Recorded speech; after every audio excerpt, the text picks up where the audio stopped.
Welcome to Beyond the Page, the official podcast of Choice, the magazine of professional coaching, where we bring you amazing insights and in-depth features that you won't find anywhere else. I'm your host, Gary Schleifer, and I'm excited to expand your learning as we dive into this latest article, have a chat with this brilliant author, and uncover the learnings that are transforming the coaching world. When you get a chance, join our vibrant community of coaching professionals as we explore groundbreaking ideas, share expert tips and techniques, and make a real difference in our clients' lives, which we love to do. This is your go to resource for all things coaching. But in the meantime, let's dive in. In today's episode, I'm speaking with leadership coach Jennifer Nielsen, who's the author of an article in our latest issue, The Power of Choice.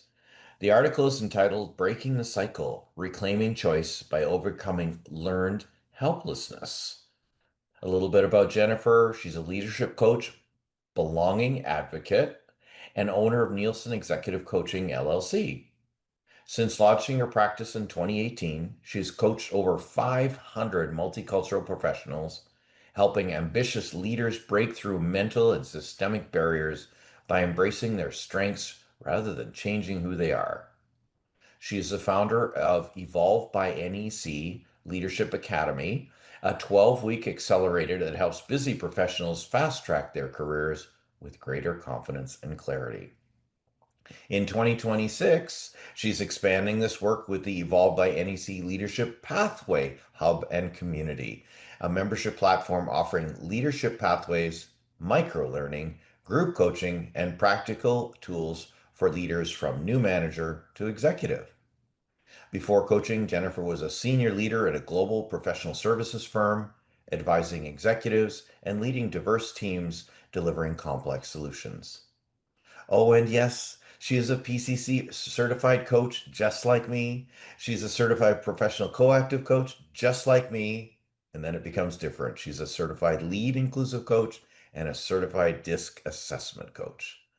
That is a lot, and welcome. Thank you so much for both writing for us and being here today for the podcast, Jennifer. I'm so glad to have you. Thank you so much, Gary, for having me. And I'm really, truly honored to be part of this issue and to be on the Choice podcast today. Oh, our pleasure. Our pleasure. And thank you again for writing. But before we get into some of the nitty-gritty, because I do want our listeners to know more about this learned helplessness, what called you to write for this particular issue?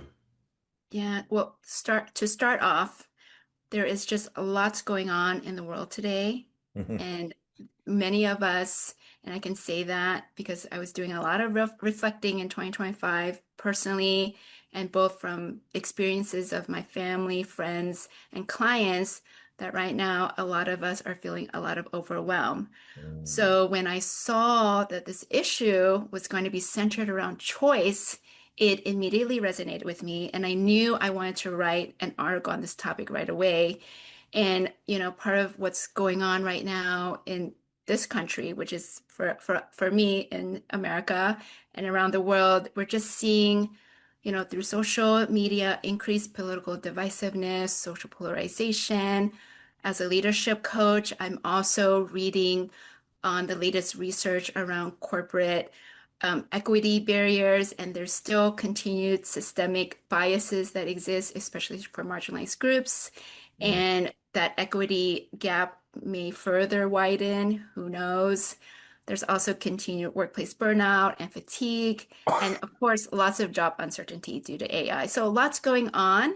And all of this, of course, can leave someone thinking and feeling as though life is happening to them rather than having some sort of agency. So the idea of choice felt incredibly grounding to me because choice is both a way of being and a way of doing. And in my article, I share the journey of a client who held a very deeply rooted belief in learned helplessness, mhm, which meant that he believed that no matter what he did or wants to do, that he could not achieve his goals and he really struggled to motivate himself to try or make choices.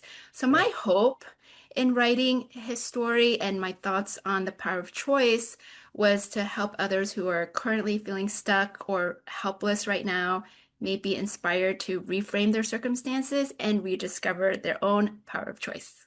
Awesome.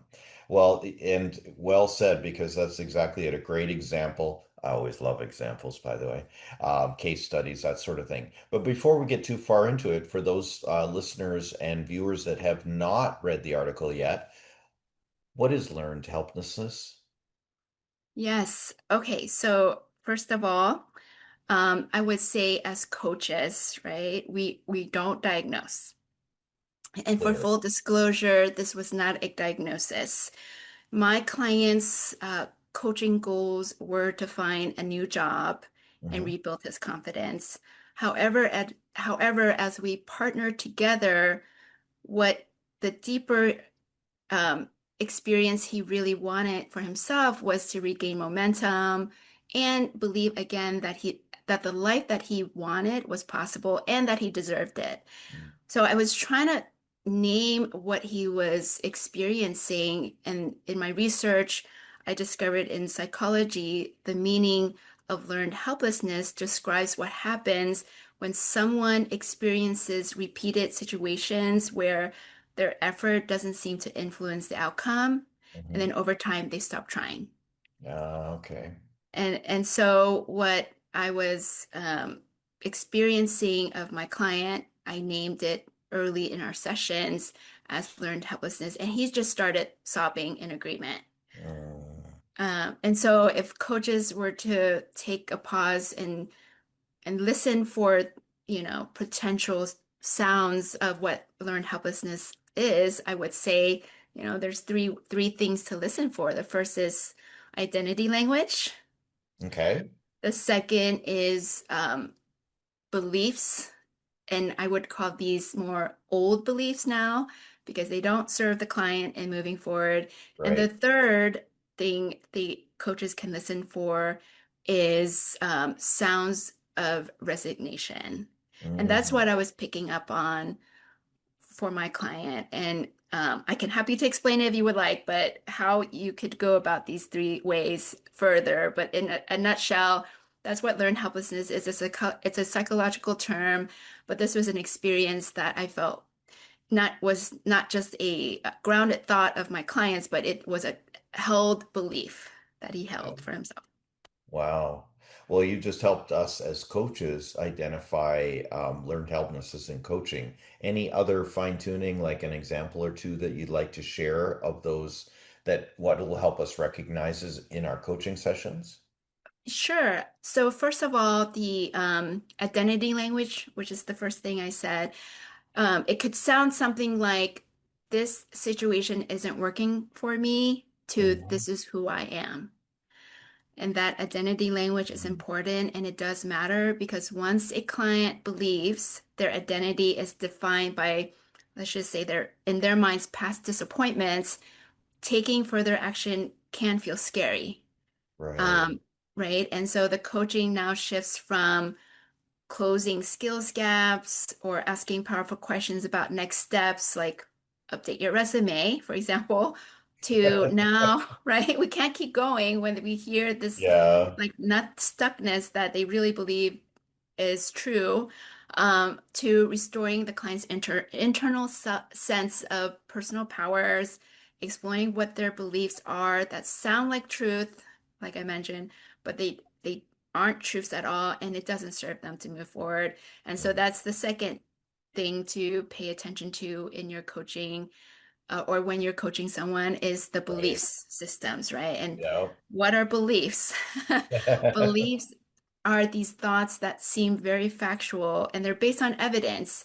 And the evidence can come from past experiences, it can come from messages you were told during your upbringing, the culture or society we live in. And we think those are truths. But when you can change the evidence, you get to change that belief. And that's how one knows it's not grounded in objectivity. And for example, you asked for an example. I'm a first generation Asian American. I was not born here in the US, so my parents are immigrant parents. And messaging that they gave me growing up here in America was that and this is very common for a lot of Asians, Americans, is that if I work hard, keep my head down, my parents did the same thing. Work hard, keep your head down, don't ruffle feathers, you'll be recognized and rewarded. So, of course, I held onto that belief. And then when I went to my corporate world, that belief did not serve me really Mm. well. And Yeah. so, what did I have to do? And the reason it didn't serve me well is because in the corporate system, the corporate culture values being outspoken and advocating for yourself. So I had to Exactly. change my evidence. I had to collect the evidence I was seeing around me in the workplace and then talking to those who were great at advocating for themselves. Mhm. And so I took on a new belief that I have to tell others about my hard work in order to be recognized. So beliefs sound so much like truths, but they're really not. And this is also why it matters to coaches, is because if we don't recognize the belief systems our clients are operating in, we'll do these things. We'll overmotivate. We could push too much positivity. We could be going into action or a to-do list too quickly, or we go into rescue mode as Yeah. coaches. And I would tell you, I did all those things last year because I didn't take the time to like, oh, my clients are operating in this belief system that really doesn't Right. serve them. Yeah. And then the third thing to hear for is I mentioned is the resignation, either in their language, words, or embodiment. And those can sound like, I've tried that before, that won't work here. This is how it is. Nothing changes in this company. Yeah. So what I knew about my client, for example, is that it wasn't that he or any of my clients lacked ambition or talent. It was just like, their nervous system had adapted to this unhelpful belief to conserve energy in environments, but that did feel pretty hopeless. Yeah. Um, and so, yeah, I just have so much opinions on this, right? Because corporate reality is also what our clients are seeing and feeling right now. There's so much restructuring in companies. AI is reshaping roles. Promotions are a lot slower. Mhm. Rolling layoffs are common practice, and many professionals, especially marginalized groups, still feel unseen. So I think as coaches, we're not here to dismiss their reality or Yeah. challenge their beliefs. What we want to do is help clients distinguish between what truly is outside of their control, let them know that maybe this is a belief they're holding on to, not the truth, and then where choice, even a sliver of choice, can exist for them. So anyway, that's my long-winded answer to your question. The Wasn't again, long-winded at all. It was perfect. And Jennifer, one of the yeah, things that I was realizing while you were saying a lot of that was yeah, the number of clients that I have right now that are saying things like you just said. So it's very valuable to hear that. As you know, when you hear from somebody else, then maybe it's a little more true. And it's not just my clients, it's everybody's yes. clients. Yeah. Jennifer, you alluded to some of the ways we can help them, but what other ways can we co-create that experience of agency and being in choice? It's a really great question. To bottom line it up front, I would say, clients can know they're in choice Hmm. when, as coaches, we can embody a coaching mindset that our clients are not stuck, even though they come to you saying they're feeling pretty stuck. We really should sit in the space that our clients are resourceful. That's when we know that the choice is available to them. Um, And then also we have to cultivate, not have to, but when we cultivate trust and safety, the client may feel safe enough to tell us things like, I feel defeated, again, that identity language, I am helpless, or many times during the day, I get angry at my Oh, circumstances. right. These are things that can come up when we build that trust and safety. So my approach has been to just maintain presence so that we don't rush to fix. And I consider coaching in a helping profession. And as helpers, it's at least for me, I have a natural tendency to want to help and fix, but we have to have that open mindset that our clients are resourceful. Yeah. So, how can we help our clients then notice more like the obstacles that they put in their own way? For example, if your client says something like, I didn't want to see anyone today, Hmm. let's check in with Oh, that client, right? Check in and think about, ask them, what was that belief? that preceded their withdrawal? What was maybe that emotion that preceded avoidance? And then what was the inner narrative or story they told themselves before they decided not to act? Right. And I observed that helplessness or stuckness is often protection from disappointment. Mm. And it's as humans, we can live with that dichotomy, right? We are comfortable in disappointment, but we hate disappointment at the same time. We can do both at the same Right. time, Yeah. right? But once that becomes self-awareness for the client, then the client can see that these are really thought patterns, and Mm. we can build help them with that self-awareness without judgment. Yeah. And with the awareness creates that separation between identity and pattern. So it's not the I am helpless identity to I have been maybe operating from a helpless narrative. Mm. And that distinction can maybe open dialogue on what choices they have. Yeah. Jennifer, thank you so much because throughout this conversation, I don't know if you noticed it, but you are touching on all of the tenets of coaching, being Mm. present, being where the client is, um, reflecting what you're noticing, asking powerful questions, just, all the core competencies, that sort of thing. And from this place of learned helplessness. So just a different lens with the same tools as a coach. So thank you. That's just You're brilliant. welcome. Yes, and this is before we even evoke anything, right? Yeah. This, Well, yeah, before we head down the path. I would love to be, I love observing masterful coaches that in 15 minutes we can get our clients to evoke and transform. But I do think there is some stickiness with when we identify with the thoughts and beliefs that it doesn't matter what we try, Mhm. what is the use Mhm. belief. And that could happen right now because I mentioned all this overwhelm that's happening to us, or and even the things I was naming earlier, maybe some of your listeners are resonating, like even as coaches, we're wrestling with where AI sits for us, for example, Yeah. and what choices, if we choose choice as a Yeah. option, do we want to proceed? So so we can't go straight to evoke. I feel like getting them just to identify and Yeah. separate their thoughts is where I spent, some of my time. But once they are in choice, oh yeah, then the movement and the action. We Well, can go forward from there. Well, let's talk about that. In your article, you outline 5 stages of getting clients back into choice. How do you see them unfolding? Okay, so with safety, as I mentioned, that safety with your client and um, making sure there's clarity on what your role as a coach is with your client. We can shift then from insight. So now they've got this self-awareness. Okay, I can choose not to be helpless, for example. Then we got to get them into these small self-directed action. And I say small because I've tried the big Hmm. action and the client goes into that self-protection Oh, yeah. mode from Overwhelmed. fear of disappointment, and then they don't follow through. So I feel like it has, and the self-direction directed is key too. But the stages I listed in my article, first of all, they're not trademarked.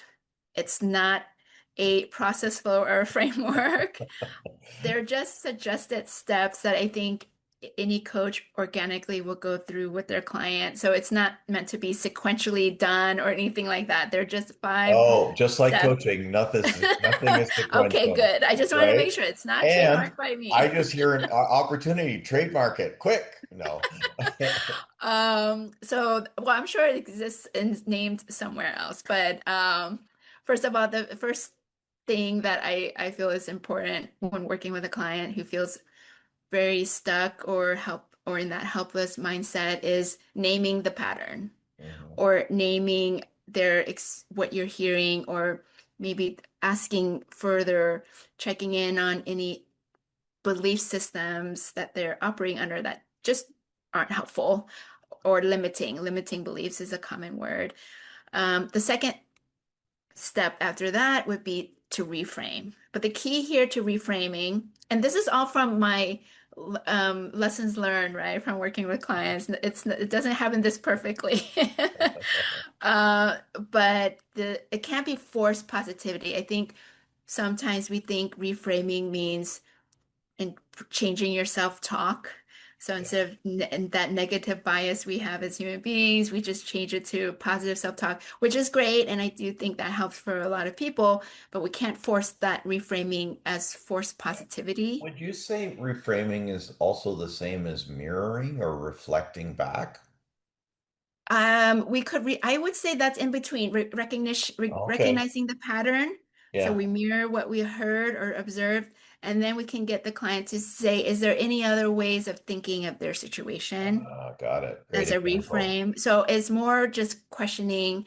For me, what helped my clients was around the permanence of their Mm. beliefs or Oh, their actions in wow. the past. What is this really, does this have to be permanent?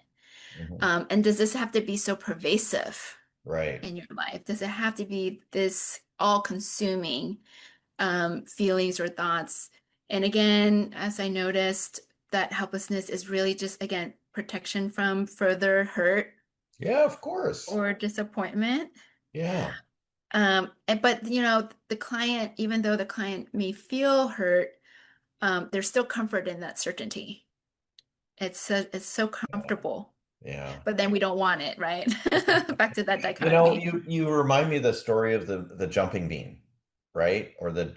And it's in a jar and there's a lid, and the Yeah, jumping bean jump hits the lid, hits the lid. So it learns not to hit the lid. Then somebody takes the lid off, and they don't know that they can now jump higher. jump out. So we're the Right. coach that's taking the lid off and inviting this creature, this thing, this fictional character to leap, jump, move. And there's trepidation, of course, because they hurt their heads up until we got rid of the lid. So once they've realized the lid is open, it, Yeah. the action can happen. Yeah, The action can. can happen. And but we don't want to force it, like you said. And in your article, you said taking small, deliberate steps. Yes, yes, and also self-generated. So the action has to come from the client's own thinking. Mhm. And we could guide the client to think about what are the obstacles that get in the way Mhm. of them not taking the action. So really the steps could be mitigating or removing those obstacles that Okay. they put that solid wall they put on their road to getting to their goals. But the key here, it has to come from the client because if it comes from the coach, we've taken that choice and power away. And then we reinforce helplessness when we really want to reinforce that they can't choose. Oh yeah. Well, if we're offering it, then how can they And then I we're do just all feeding of into those it. things, Right. right? We Right. can say things like, "Hey, do you want to do a prioritization list?" For example, Mhm. do you let's put together a list of things that you want that are important. That's already taken that away from the client because we want to help. Yeah. That's at the end of the day, as coaches, we do want the best for our clients, but they have to be owners of that. Yeah, we have to step back from that wanting to help and just be the Mhm. help. Yes, yes. And I do think, once they start seeing small steps and actions is safe, not Mhm. scary, of course, that momentum leads to momentum because and we all know the small wins accumulate, but they accumulate new evidence in our brains, right? And that new evidence will hopefully, over time, with enough, small wins, will rewrite those beliefs and then we realize, okay, those old beliefs were not truths and they don't have Mhm. to be. And then we lead to empowerment of the client and they're able to just realize that they do have some influence over their trajectory. And then there's a shift from separating identity and detaching ourselves from the results and outcomes with the goal of that they can love themselves again and just know that they tried their best each day. And they'll leave with a new belief, They lead with a new belief, with new evidence, with new right? evidence. Yes, and Exactly. some of that takes, it won't happen every single time. It could be another failure or two, Yeah. and then we Yeah. go back Oh, to, well, of course, and we'll be there nothing is to how, yes, nothing is linear in this world, right? back and forth, back and forth, back and forth. Yeah, but the power of choice is like once the client sees, it's right there available to them at any time. I thought you were going to sing for a second. I can't sing. Like an That angel, I will right? not do. Me either. It Me is either. probably a sound of aha in Right? your. Yeah, exactly. But more like angelic, more from the heavens, right? That's what I'm picturing coming out of this is Yes. that possibility. Jennifer, if you could leave coaches with one key takeaway about the power of choice, what would it be? I would say when, as when, and not just coaches, and not just clients, but people, human beings in general, when they feel powerless or hopeless, there is a tendency to see life as something happening to Mm, them. to Uh, them. right, to them. This is happening to me. But when they can reconnect with choice, the focus shifts. The focus shifts. They start to think, how can I respond to my environment? So it's really of shifting from this is happening to me to with choice I can respond. Yeah. So as coaches or those listening who are even people leaders, coaching direct reports, our role, and maybe this is the main takeaway, is our role isn't to fix others' mindsets or to be the hero. We don't have to be the hero. Mm. Instead, I invite listeners to reflect on these two questions. The first question is, where might helplessness be showing up in your clients right now? It could show up in stalled goals, maybe some disengagement language. And then the second question is, where might it be showing up in yourself? For Ah, me, as a coach, I work for myself, so I can see if I'm paying attention, I can see helplessness even creeping up in my marketing. It can be mm, creeping up in my learning, in my business growth, in my relationships. Um, and that's the truth. It's none of us is immune to these beliefs of that's true. helplessness. We're all human. We're all human, and but choice though then restores that sense of personal power and control. No kidding. Because if you're procrastinating right now, we have to pay attention to why are we procrastinating? Is there a belief that it doesn't matter? Or maybe we decide, I don't enjoy this anymore." Yeah. That could be a helplessness It could decision. be because then you dig a little deeper, right? It's like, oh, what's behind that? What's behind Mhm. that? Yeah, exactly. And then when we Awesome. remember, regain we have that power within ourselves to be in choice. It could restore that momentum and back to those small little actions that lead to wins. And I feel like momentum builds hope, and then hope fuels sustainable growth. So my offer again is the next time a client says, "There's nothing I can do," there maybe that's a time to just pause, trust the partnership you have with the other person, stay present, and then just ask the question that might help your client see that there's always a choice left. There's always one choice left. You always Um, have the power of always have the power. And maybe that's enough that. to keep them going again or starting. Exactly. It's Yeah. not even going, it's just starting. Yeah. Starting.